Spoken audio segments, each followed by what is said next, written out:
सुबह के 7:30 बजे जब निधि स्कूल के लिए तैयार हुई तो चुपके से ऊपर मम्मी के बेडरूम में गई। धीरे से डोर सरकाया, देखा तो सारा सामान बिखरा पड़ा था। नीचे ड्राइंग रूम में आई तो पापा सोफे पर बेसुध सो रहे थे। अपने रूम में आकर उसने अपनी गुल्लक में से 50 रुपए निकाल कर पॉकेट में रख लिए। बैग उठाकर बस के लिए निकलने लगी तो सरोज आंटी, निधि बेटा आलू का पराठा बन गया है, खा लो। निधि ने मायूस नज़रों से सरोज आंटी को देखा। नहीं आंटी, भूख नहीं है। सरोज ने ज़बरदस्ती टिफ़िन उसके बैग में डाला। निधि स्कूल के लिए निकल गई। सरोज सोचने लगी, बेचारी छोटी बच्ची साहब और मेम साहब के रोज़ के लड़ाई झगड़े से इस 13 साल की उम्र में कितनी बड़ी हो गई है। सरोज पिछले 10 सालों से नेहा व नरेश के यहाँ काम कर रही है। दोनों मल्टीनेशनल कंपनी में ऊंचे पदों पर कार्यरत हैं। निधि उनकी इकलौती बेटी है। किसी चीज़ की कोई कमी नहीं है, पर हर समय दोनों एक दूसरे से लड़ते रहते हैं।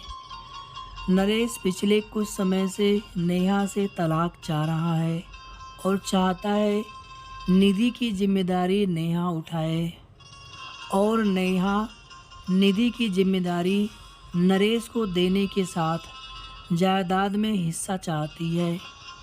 इस कारण दोनों लड़ते रहते हैं।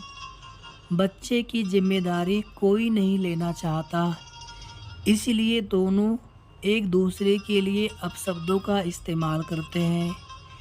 बेचारी निधि स्कूल से घर आकर अपने कमरे में दुबक जाती है।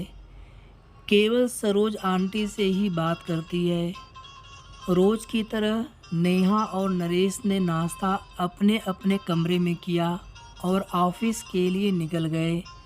करीब 12 बजे स्कूल से कॉल आया कि जल्दी हॉस्पिटल पहुंचो, निधि को चोट आई है।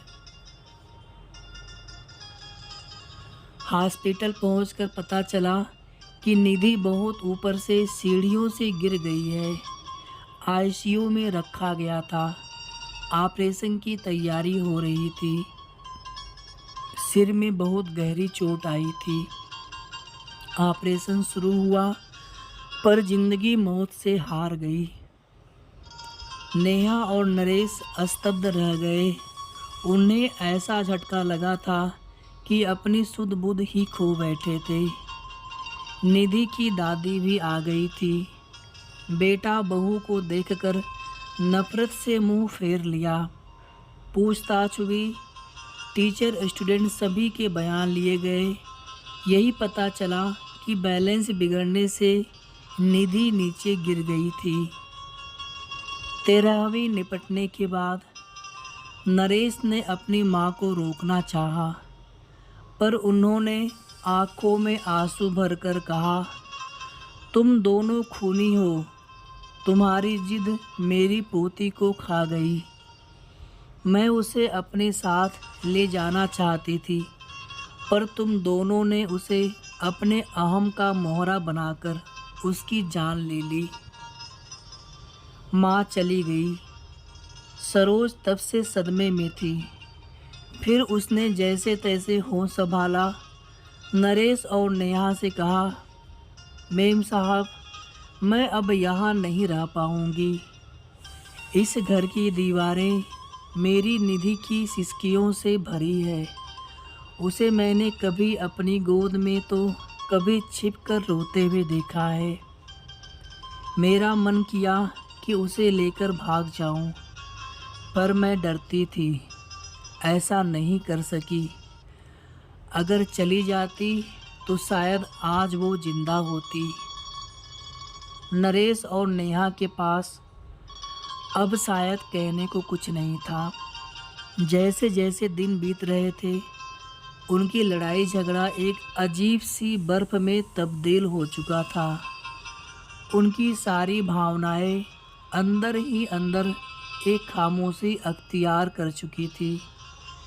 संडे का दिन था। बड़ी मुश्किल से नेहा ने निधि के रूम में जाने की हिम्मत जुटाई थी। महीनों दोनों उसके कमरे में कदम नहीं रखते थे। कैसे माँ बाप थे वे दोनों। उसका रूम, उसका बेड, तकिया, उसकी किताबें, उसकी पेंसिल, पेन, स्कूल बैग सब वैसे ही रखा था।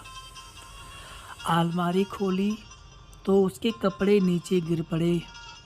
उसका हल्का ब्लू नाइट सूट जिसे वह अक्सर पहना करती थी। नेहा रोते हुए उसमें से सामान निकालने लगी। तभी उसके हाथ एक ब्लू कलर की डायरी लगी। उसने कांपते हाथों से उसे खोला। आगे के कुछ पेज फटे हुए थे। पेज दर पेज टूटे दिल की दास्तां छोटे छोटे टुकड़ों में दर्ज थी।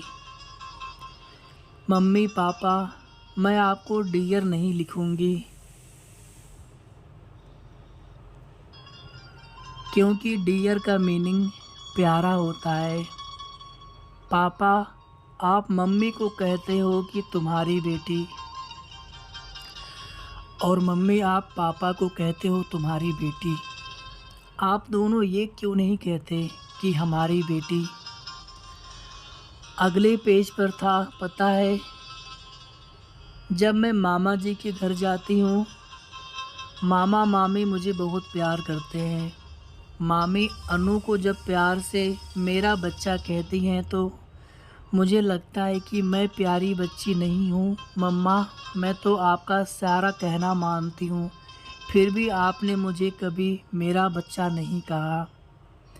एक पेज पर लिखा था, मम्मी, मैं जब बुआ के घर जाती हूँ तो वो भी मुझे बहुत प्यार करती हैं, पर खाना हमेशा नक्श की पसंद का बनाती हैं।